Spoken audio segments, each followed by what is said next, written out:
Okay, so get this. We're diving deep into government secrets and bizarre creatures, and there's this tattoo artist who might just be the key to it all. Oh, wow. Sounds intriguing. It is right. And all of this is going down in a screenplay called Echoes of Montauk, which is just swirling with mystery and A suspense. screenplay. Okay, so how are we going to approach this deep dive? Well, I've got the screenplay excerpt right here and tons of notes, so we'll be looking at all of that. You know, I think what grabs me right away is the setting.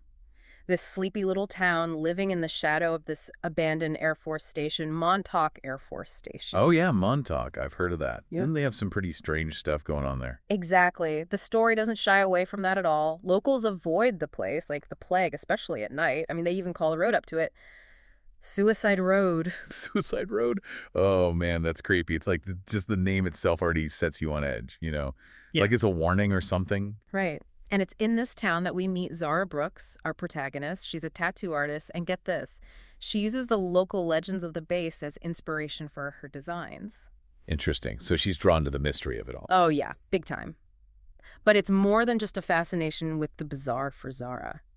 See, her best friend Millie vanished without a trace a few years back, and Zara can't shake this feeling that Millie's disappearance is somehow connected to that abandoned base. Wow. So it's personal for her. It's not just about uncovering secrets. It's about finding answers, maybe even closure. You got it.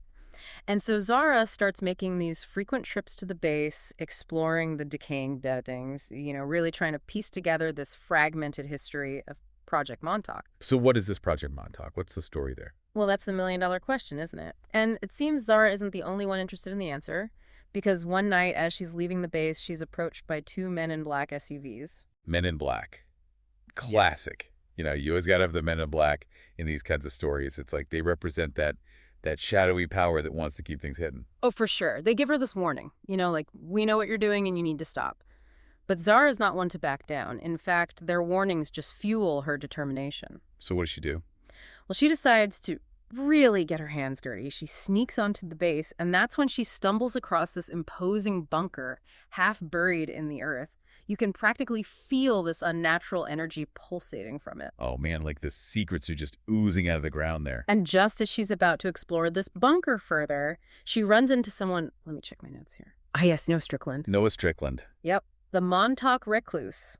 The solitary figure lives on the fringes of town, rumored to know more about the base and its secrets than anyone else. So he's like the gatekeeper of the truth. You could say that. He's definitely got that wise, enigmatic hermit vibe. And what he reveals about Project Montauk is, well, it's mind-blowing to say the least. See, it wasn't about time travel like a lot of people believe. Really? So what was it about then?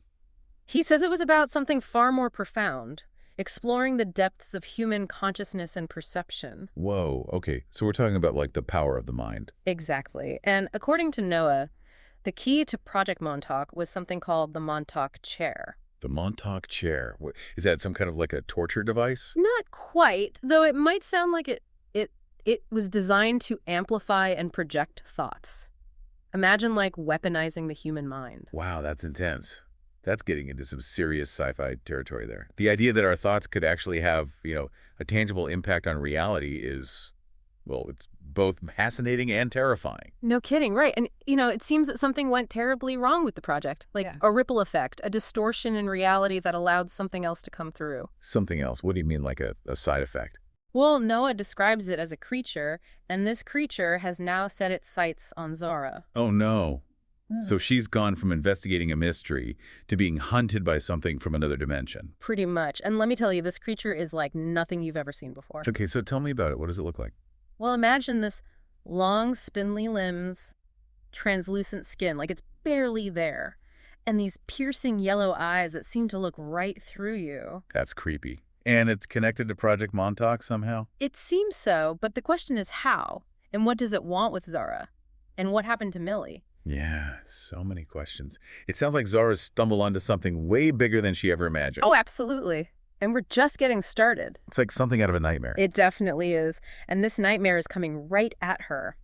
Noah urges Zara to run, and they find themselves in this crazy chase through the abandoned buildings, dodging debris and trying to stay one step ahead of this This creature sounds like it's not just a monster in the traditional sense.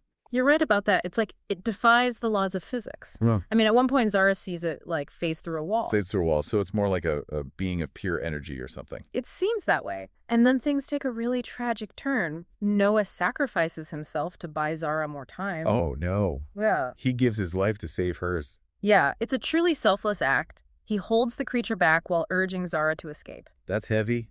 Yeah. You know, it really shows the depth of his character. He's willing to give everything to protect someone he barely knows. It's a powerful moment for sure. So now Zara finds herself completely alone, armed with nothing but this rusty pipe and a whole lot of fear. A rusty pipe against a creature that can phase through walls. That doesn't sound very promising. It's not. But in the heat of the moment, she swings the pipe at the creature, and guess what? The pipe passes right through it like it's made of smoke. Whoa. Okay, so it's not a physical being in the traditional sense. That changes things. It definitely does. And then something even weirder happens. Zara, she reaches out and touches the creature. Touches it. What happened? Well, she's instantly bombarded with these images and memories. Flashes of Millie screaming, strapped to a chair that looks just like the Montauk chair. There's a younger Noah, his face full of regret. And then there's this swirling vortex of colors and light. It's like she's tapped into some kind of psychic network. Oh, wow. That's wild. It's almost like the creature is a conduit to these lost memories, these hidden truths. That's what I was thinking. And then Noah appears again, like out of thin air. He comes back. I thought he was... I know, right? But he's there.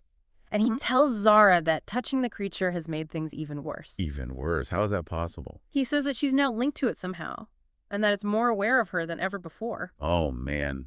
She's gone from investigating a mystery to being the main course in a cosmic horror show. And as if things couldn't get any more intense, sirens start wailing in the distance. Sirens? What's going on? It's Agent Cross and a whole team of heavily armed agents.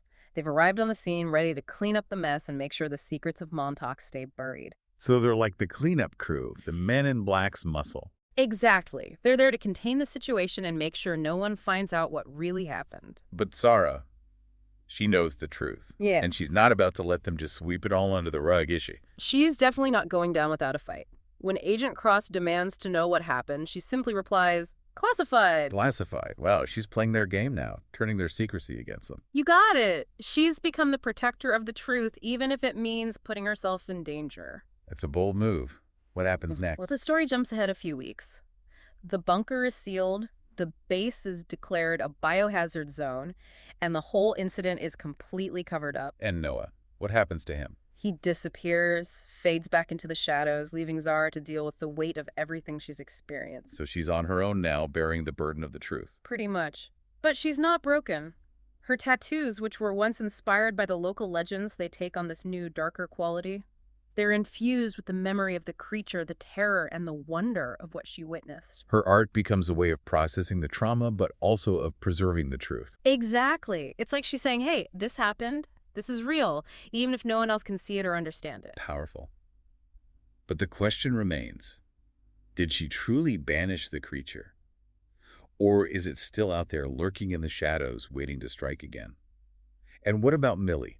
Is there any hope of finding her?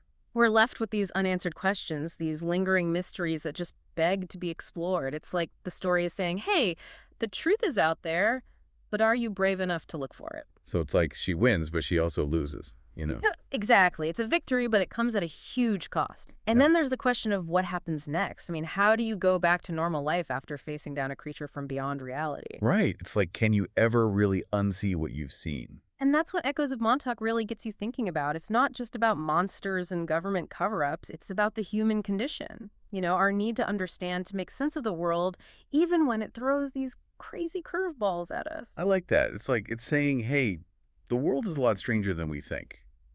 And maybe that's not a bad thing. Exactly. And maybe sometimes it's okay to not have all the answers, to just sit with the mystery and let it fuel our curiosity. It's like embracing the unknown, right? Accepting that there are things out there that we may never fully understand. That's it. And that's what makes Echoes of Montauk such a powerful story. It doesn't give us easy answers or a happy ending.